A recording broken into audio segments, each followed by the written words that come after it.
লুকটা নিয়ে কি বলবো, আমি অলওয়েজ ট্রাই করি ডিফারেন্ট লুকে আসার জন্য প্রত্যেকটা প্রোগ্রামে। সো এটা আমার ভালো লাগে, ডিফারেন্ট লুকে নিজেকে প্রেজেন্ট করা আর একটু সবাইকে চমকে দেওয়া, এটা খুব ভালো লাগে যে নিজেকে ডিফারেন্ট লুকে চমকে দেওয়ার মতো অনেক কিছু করেন আপনি। মুখের ভিতরে যে স্থাপনটা, যে ডিভাইসটা স্থাপন করেছেন, এটা নিয়ে বলবেন। এটা নিয়ে কি বলবো, এটা নিয়ে তো অনেকবার বলা হয়েছে, তো এটার বলার কিছু নাই। যেটা মুখে আছে সেটা মুখেই থাকতে দেয়, ওইটা নিয়ে আর কথা না বলবো। অনেকে জানতে চাইছে কেন স্থাপন করা হয়েছে। কেন স্থাপন হয়েছে বলেছি, যে আমার ভালো লাগে দ্যাটস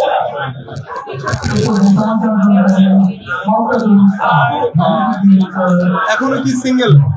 হ্যাঁ, এখনো সিঙ্গেল, খুব দ্রুত মিঙ্গেল হয়ে যাবো। মানে মিঙ্গেল হওয়ার জন্য কোনো ছেলের পছন্দ আছে? এখনো পছন্দ নাই, বাট খুঁজতেছি, যদি পাই ওনার মতো পছন্দ কাউকে সিঙ্গেল দেখবেন না। মিডিয়ার মানুষ, মিডিয়ার অ্যাকসেপ্ট করবেন না? মিডিয়ার বাইরে আমি চেষ্টা করি যেটা আমার পছন্দ, নিজের বাইরে পছন্দ, মিডিয়ার রিলেটেড আমার কিছু পছন্দ কখনোই। আমি নিজের বাইরে পছন্দ, মিডিয়ার রিলেটেড পছন্দ।